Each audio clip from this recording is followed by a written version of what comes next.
有人拿筷子。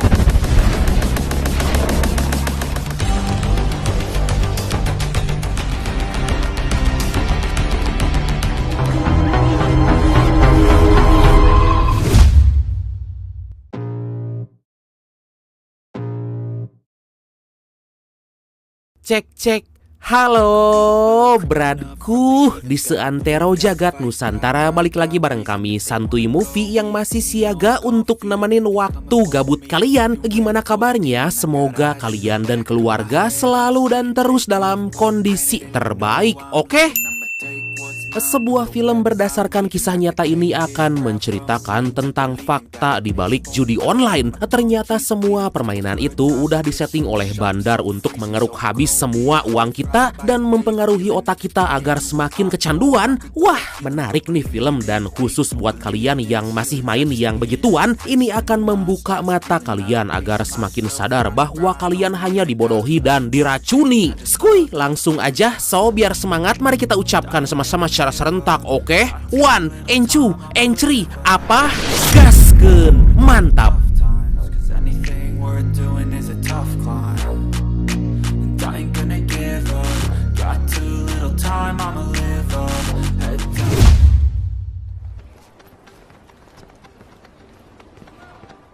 Pada tahun 2018, di sebuah acara kenaikan pangkat perusahaan, seorang programmer yang bernama Pan Seng kecewa terhadap keputusan CEO perusahaan, yang mana mereka malah mengangkat karyawan baru untuk menjadi direktur. Atas hal itulah Seng yang sakit hati dan tadinya berharap bahwa dialah yang akan menjadi direktur, langsung mengundurkan diri.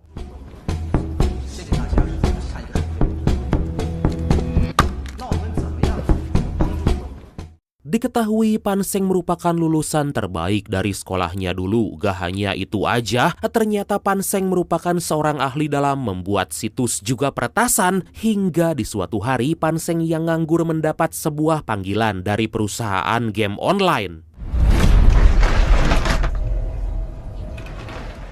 Singkat cerita, dalam pesawat Pan Seng dan calon karyawan baru lain diberi arahan singkat oleh senior mereka yang bernamaan. Secara gak disangka, berkat keahliannya itu, Pan Seng yang telah meretas ponsel mereka bisa tahu identitas karyawan baru lain. 不用，拍下你手机就可以了。 passport， 待会儿办转机。好的，谢谢。谢谢。骗子，别理他们。走，跟我走。Get off。 Dikarenakan perjalanan mereka menuju Kamboja cukup jauh dan harus transit selama 10 jam, An menyuruh Seng dan yang lain untuk bersenang-senang menikmati suasana selagi beristirahat. Entah ini di mana saya nggak ngerti karena dalam film kurang jelas. Yang pasti mah udah di Kamboja deh kayaknya. Kemudian tiba-tiba saat Seng dan yang lain berjalan-jalan dan melihat ciwi-ciwi cantik, secara mengejutkan sekelompok preman tiba-tiba datang dan langsung menculik mereka.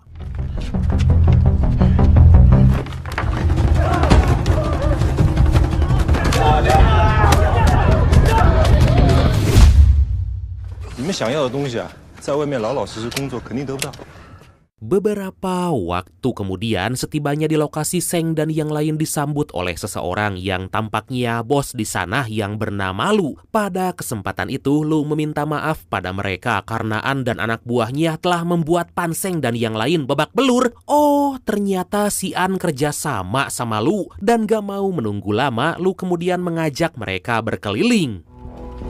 底薪8000块，业绩超过3万，也叫狗推，他们负责聊天进货。 Pertama-tama mereka diperlihatkan ratusan pegawai Lu yang mengelola situs judi online atau ya yang sering kita kenal dengan situs slot gacor. Aduh, sebagian dari mereka merupakan orang-orang yang sering menghubungi para korban dengan iming-iming akan mendapat keuntungan besar. 好，这些都是提醒，也叫狗推。 Setelah menjelaskan semua, mereka kemudian diajak Lu ke ruangan keamanan internet yang mana tempat itu hanya diisi orang-orang pintar yang paham bahasa pemrograman. Orang-orang di ruangan itu digaji senilai 30.000 yen, berbeda jauh dengan orang-orang yang di bawah tadi yang hanya digaji 8.000 yen. Pada kesempatan itu juga Lu mengatakan kalau semua pegawainya dilarang menggunakan ponsel atau gadget mobile lainnya. 1万块钱。业绩好还有提成。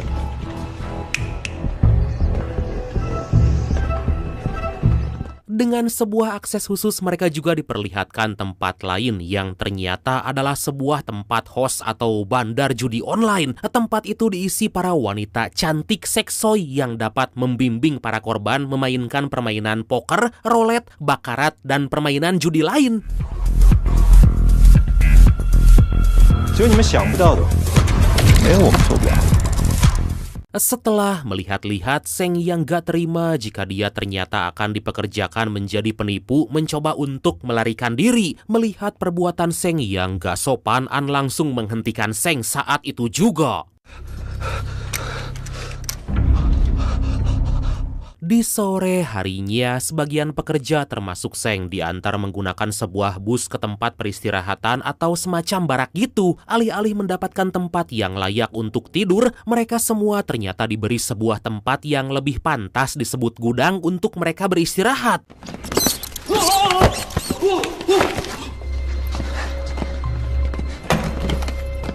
Gak lama kemudian An datang menghampiri Seng menyuruhnya agar mengabari keluarga dan berkata jika dia baik-baik aja. Setelah itu An kemudian menyeret salah satu anak buahnya yang telah berani kabur untuk diberi pelajaran.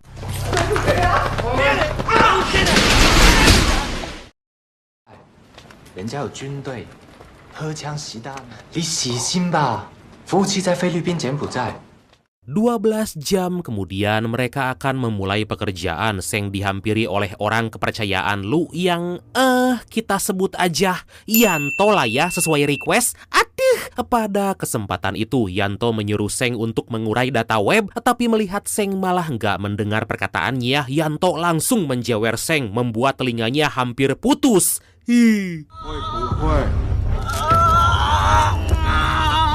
Beruntung sebelum telinga Seng terputus, Lu datang tepat waktu meminta Yanto untuk lebih sopan agar Seng mau menuruti perintahnya. Mendengar hal itu tentu aja Seng yang ketakutan segera melaksanakan tugasnya.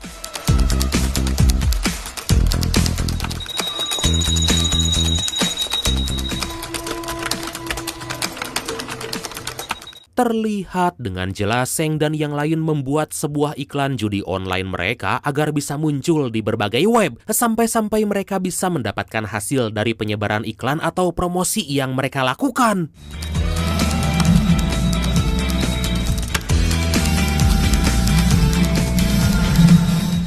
Gak mau hidupnya membusuk di tempat itu, Seng menulis permintaan tolong dirobekan kertas dan membawanya ke toilet. Di sanalah dia segera menaiki kloset berusaha untuk mengeluarkan kertas yang dia bawa. Tapi sayangnya semua jendela telah dikunci dan dilapisi tralis besi membuat Seng sangat kesulitan. Gak lama kemudian karena berat kloset yang dia injak tiba-tiba rusak hingga membuatnya terjatuh.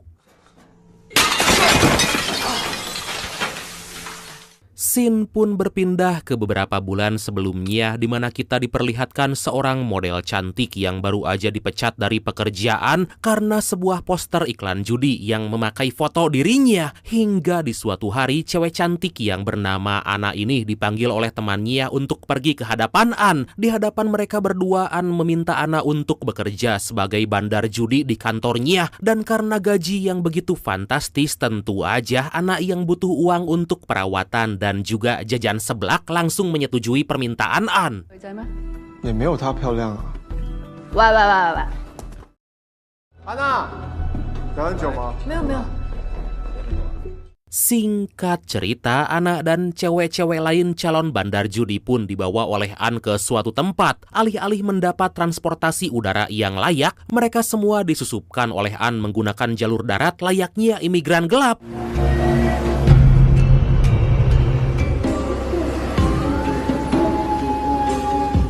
Seperti yang kita tahu, setibanya di kantor, Ana dan yang lain diberi arahan terlebih dulu dan disuruh mengumpulkan barang berharga mereka seperti handphone, paspor, uang, dan yang lain. Di hadapan Ana dan yang lain, Lu mengatakan kalau mereka ingin pulang, mereka harus mendapatkan atau mengumpulkan uang senilai 5 juta yen dari para korban. 要连续录6个小时啊，口干的时候拿来润一下。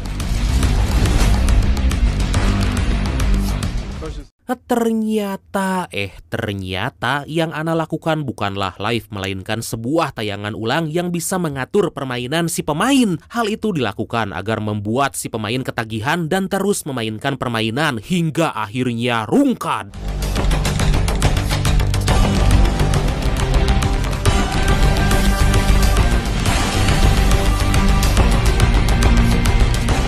Setelah menjadi ahli, di suatu hari Ana yang gak bisa menahan sakit di perut meninggalkan pekerjaannya dan pergi ke toilet. Dan dari sinilah awal mula Ana dan Seng bertemu. Gak berselang lama, Yanto yang mencari Ana menggedor-gedor pintu toilet. Mengetahui hal tersebut, Ana yang gak mau Seng ketahuan menyuruhnya untuk bersembunyi.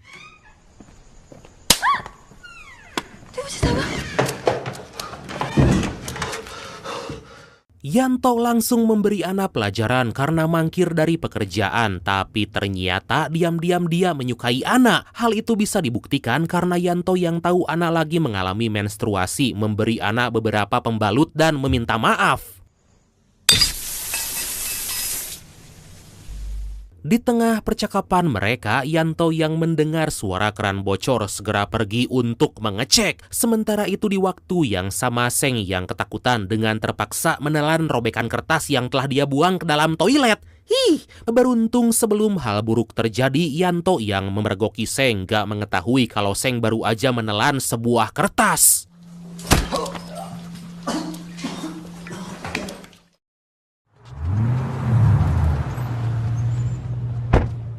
Beberapa waktu kemudian di tempat lain, seorang pemuda yang baru aja mengantarkan pacarnya tiba-tiba mendapat pesan dari judi online yang dikelola Lu. Tergiur dengan hadiah yang ditawarkan atau tawaran Max Win, pemuda ganteng bernama Tian ini malah memainkan permainan tersebut. Tanpa diduga, Tian kini harus berhadapan dengan Ana yang menjadi bandar. Permainan demi permainan mulai Tian nikmati hingga di suatu momen setelah mendapat keuntungan yang besar, Tian segera berhenti bermain. Atas kemenangannya itu di hadapan teman-temannya, Tian mulai mendefinisikan cara untuk mengalahkan bandar dengan menaikkan taruhan. Ya, semacam mengasih pola-pola setan gitulah. Tian yakin jika mereka menaikkan taruhan terus-menerus, mereka akan menang. Demi memberikan hadiah untuk sang pacar, Tian kembali bermain hingga kemudian... 推贷款方内幕消息。 Sangat disayangkan karena nafsu dan mempertaruhkan semua chip, Tian kalah telak dalam permainan itu. Mengetahui hal tersebut, dengan licik Seng mengirimkan sebuah pesan suara Ana yang menyuruh Tian untuk bertaruh dalam permainan rolet. Tertarik dengan tawaran itu, merasa kagok belang borontok eker, Tian meminjam uang pada rentenir untuk memberi hadiah ulang tahun pacarnya yang bernama Song Yu. 可是我觉得太贵了，我还是退掉吧。 Di tengah obrolan mereka, Tian mendapat petunjuk dari Seng yang mengaku sebagai Ana untuk memainkan permainan rolet. Dia pun segera mencari powerbank karena baterai ponselnya yang makin lowbat. Hingga sebelum permainan dimulai, Tian bisa memasang taruhan terlebih dulu dan memenangkan permainan.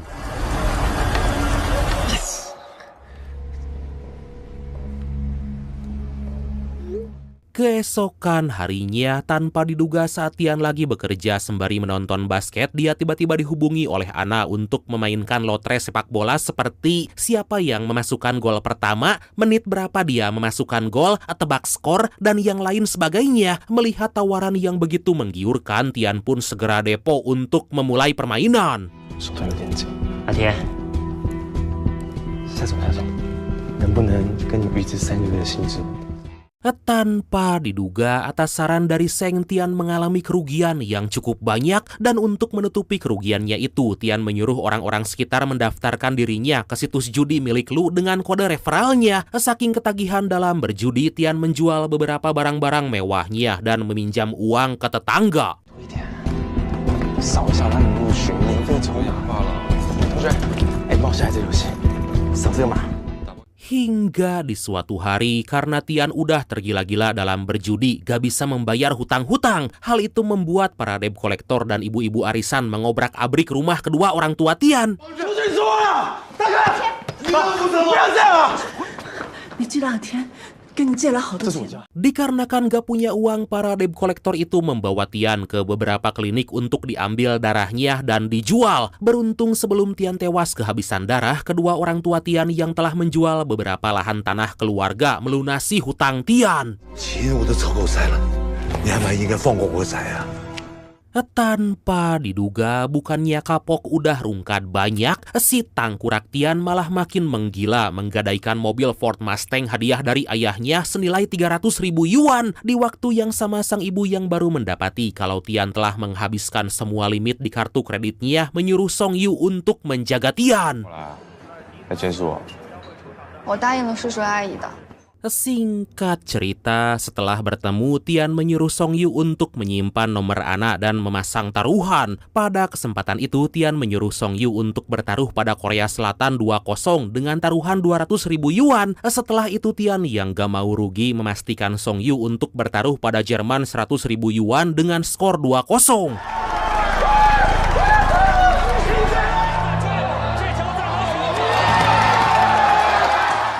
Secara mengejutkan, saat permainan berlangsung atas arahan dari Ana, Tian memenangkan permainan tersebut. Hal itu sontak membuat Tian begitu bangga sampai-sampai dia gak percaya dengan kemenangannya itu. Tapi di tengah kegembiraan, Tian mendapat kabar dari Song Yu kalau ternyata dia membatalkan taruhannya. Mendengar hal itu, tentu aja Tian yang udah melihat secercah cahaya di matanya seketika redup karena ulah Song Yu. 那是叔叔送你的生日礼物。 备胎。 Keesokan harinya, karena demi mendapat untung banyak untuk menutupi semua hutang serta membayar kesalahan, Tian mengunjungi neneknya dengan nekat mencuri sebuah gelang giok milik sang nenek. Dari sinilah Tian mulai gelisah karena di satu sisi ingin berhenti bermain judi, tapi di sisi lain Tian ingin mengembalikan semua uang yang telah raib di gondol bandar. 翻了，呀弟翻了。 Di waktu yang sama, Song Yu yang gak mau kelakuan Tian semakin menggila melaporkan kejadian itu pada polisi. Mendapat laporan tersebut, kepala polisi yang bernama Zhao ini berkata akan segera melakukan penyelidikan. 一共抄送给了83个邮箱，其中82个都是发给字幕组的。多大关系？他们不怕底赢，就怕骗，然后放贷款，透露内幕消息，用输赢交替的方式。 Setelah mengalami kekalahan beruntun, Tian yang udah 2 hari nggak makan mengamuk mengurung ibunya di kamar. Di hadapan sang ibu sembari mengancam, Tian meminta sang ibu agar memberitahukan sandi berangkas sang ayah. Melihat hal itu, ibu Tian yang nggak mau anak sematawayangnya bunuh diri dengan terpaksa memberikan sandi berangkasnya.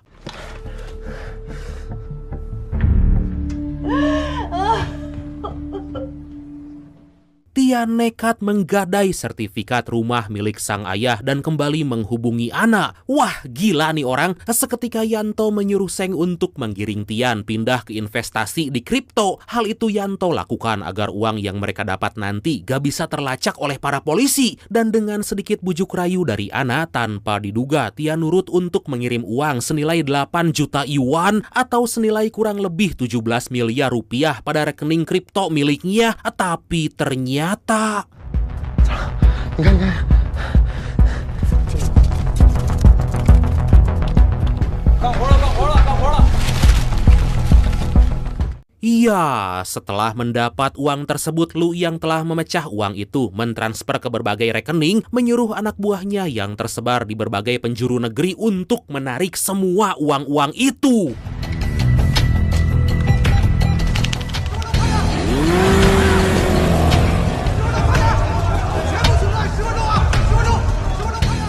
Di waktu yang sama, Song Yu dan kedua orang tua Tian yang khawatir dengan keadaan Tian segera pergi untuk mencarinya. Tanpa diduga, setelah semua uang-uang didapat, nomor HP Tian tiba-tiba diblokir oleh Lu.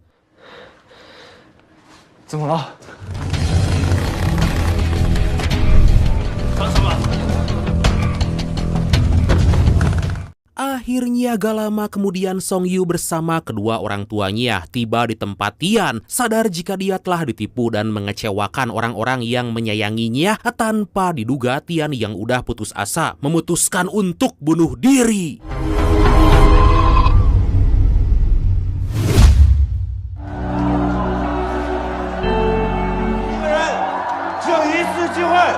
快点！拿筷子下来夹钱，能夹。 Sementara itu, di tempat lain, setelah berhasil mendapat keuntungan yang besar dari Tian, Lu bersama semua pegawai mengadakan sebuah acara perayaan besar-besaran. Tampak jelas raut wajah kelompok Lu sangat berbahagia, beda jauh dengan para korban, termasuk keluarga Tian yang telah rungkad, bersedih, putus asa karena telah mendapat kerugian yang besar. Tanpa memperdulikan para korban, Lu malah merayakan hari keberhasilan mereka. Germet gua mah asli.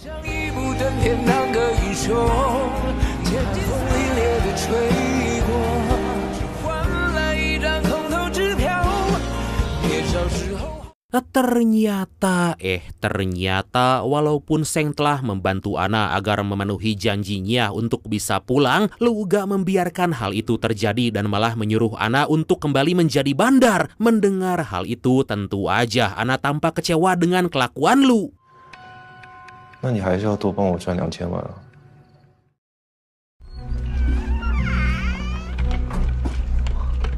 Beberapa waktu kemudian karena keberhasilannya, Seng dinaikkan jabatan menjadi orang yang mengurus sistem keamanan. Di kamar barunya itulah Seng yang masih menyimpan selembar uang menuliskan nomor darurat SOS pada uang dolar itu.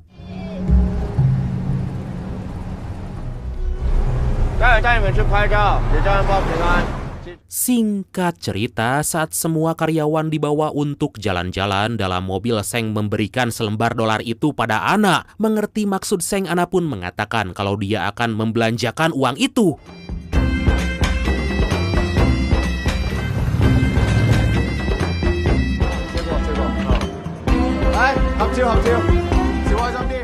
Setibanya di tempat hiburan, Seng dan yang lain dipaksa berbahagia dan difoto oleh Yanto untuk dikirimkan ke keluarga mereka. Hingga di suatu momen saat makan siang, Ana yang akan meminta tolong pada si pelayan malah gak sengaja tertabrak oleh seorang pengunjung di sana. Melihat uang mereka terjatuh, Seng pun segera mengambil uang itu.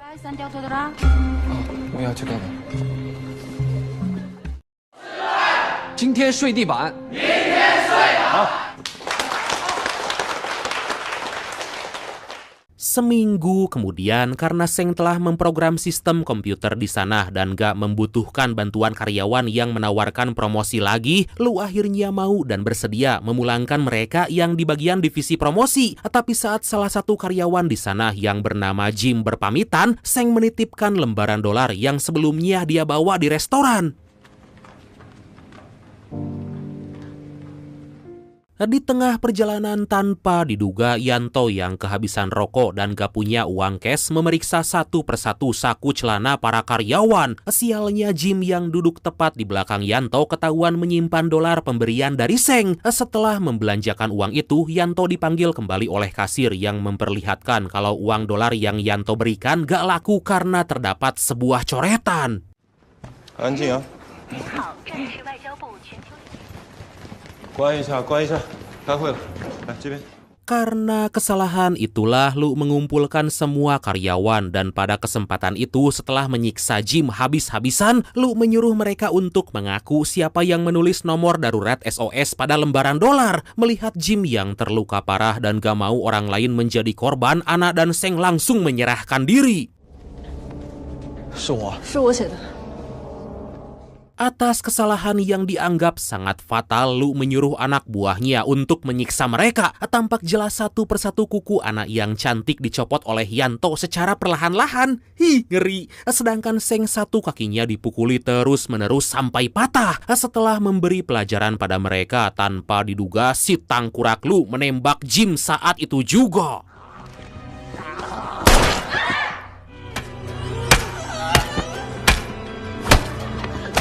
Dalam perjalanan pulang ke barak, Ana yang udah capek nekat melarikan diri melompat dari dalam bus. Beruntung walau seorang anak buah Lu mengejar, Ana bisa kabur dan melaporkan semua kejadian itu pada polisi. Tetapi secara gak disangka, para kepolisian di sana ternyata merupakan anak buah Lu dan mengetahui hal tersebut. Walaupun Ana udah bersusah payah melawan mereka, Ana tetap tertangkap dan gak bisa berbuat apa-apa.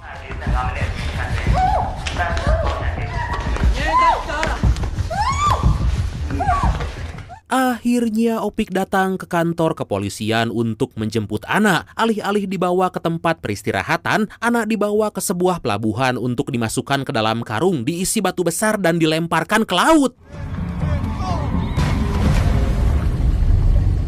Setelah merekam semua kejadian itu, Ana ternyata diangkat kembali ke permukaan. Secara mengejutkan, Yanto melakukan hal itu karena sangat menyayangi Ana. Pada kesempatan itu, Yanto mengembalikan paspor milik Ana dan menyuruhnya untuk pergi lalu memalsukan kematiannya.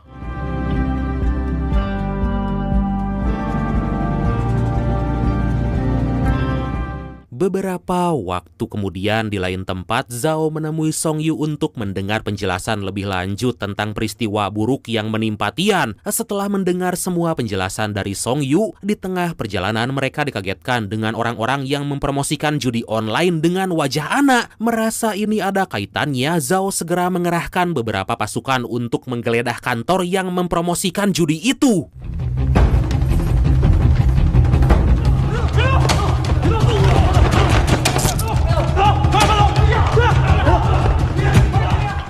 Satu persatu akhirnya anak buah Lu berhasil ditangkap dan dari hasil penyelidikan, Zhao menemukan kata tolong dari percakapan Ana dan Tian sebelumnya. Saat Ana baru aja sampai di rumah sang ibu, dia segera dibawa ke hadapan Zhao oleh para polisi.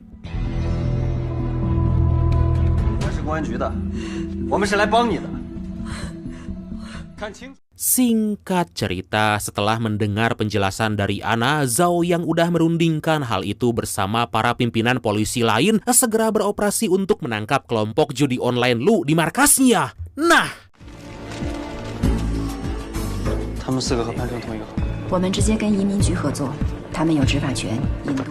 pertama-tama Zhao dan tim khusus memata-matai kelompok Lu yang sering memesan roti lapis dari sebuah tempat makan. Setelah bisa bekerja sama dengan si penjual, Zhao mengirim sebuah pesan pada Seng melalui makanan yang dia terima. Ternyata pesan itu menyuruh Seng untuk menyalakan alarm darurat kebakaran. Dan benar aja, setelah alarm itu aktif, Zhao dan tim khusus yang menyamar menjadi petugas kebakaran langsung menyebar mengepung tempat itu.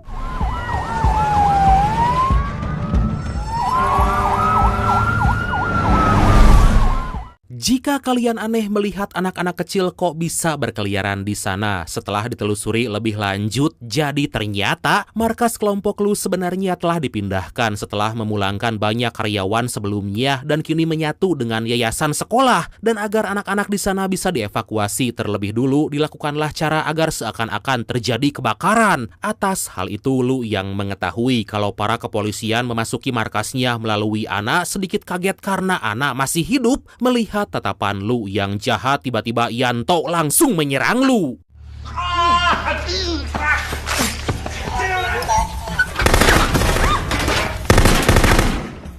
Mendapat serangan dari Yanto, Lu yang ternyata sepaham menyuruh Yanto untuk pergi ke ruangan kontrol menghapus semua rekaman kamera pengawas. Ternyata Lu juga sebenarnya punya hati nurani sama seperti manusia pada umumnya. Tapi karena perintah dari Chong, yaitu bos besar mereka, Lu mau nggak mau harus bertindak kejam.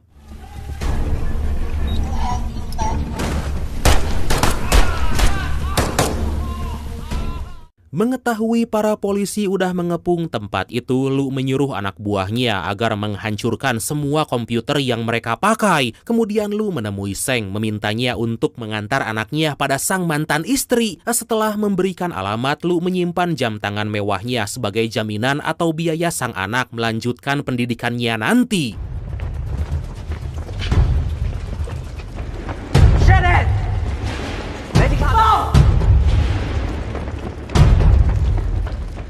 Singkat cerita, setelah Zhao dan kepolisian berhasil meringkus Lu, Yanto dan kelompoknya, Sen datang ke sana meminta ponsel milik Lu. Hal itu Seng lakukan agar dia bisa membongkar seluruh kejahatan Lu, dan melihat Lu melemparkan ponselnya, Zhao segera berusaha untuk mengambil ponsel itu, tapi tiba-tiba Karena kejadian itulah Yanto harus tewas di tangan para polisi. Kelompok Lu yang melihat hal tersebut sontak kaget dan berusaha untuk melarikan diri. Beruntung anak Lu berhasil selamat, sementara Seng akhirnya bertemu kembali dengan anak dan mau bekerja sama dengan polisi.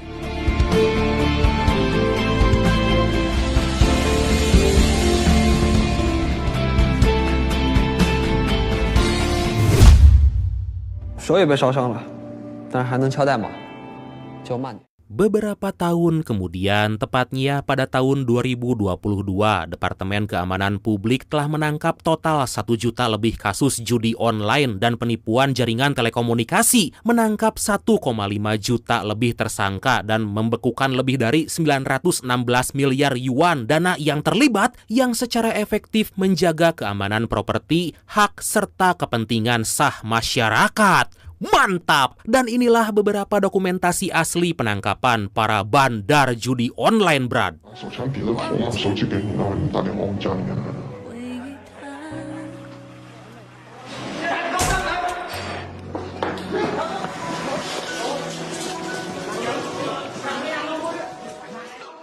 Tamat.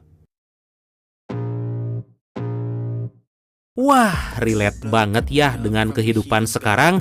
Nah, itu dia Brad, jika kalian masih bermain yang begituan dan berharap menang, please stoplah, jangan diteruskan ya. Relakan saja yang udah kalah, karena semakin dikejar maka kekalahan kalian akan semakin besar. Semua udah disetting dan intinya gak ada bandar yang mau rugi. Jadi mestinya kalau kalian masih manusia, catat ya, masih manusia, harusnya kalian sadar sih, apalagi jika udah nonton film ini fullnya. Yuk tonton yang fullnya, seru loh Brad. Oke Bradku, makasih banyak udah nonton sampai akhir. Seperti biasa, mohon maaf karena masih banyak kekurangan. Semoga kalian dan keluarga sehat selalu. Salam sukses, salam santuy, dan see you next time. Bye-bye.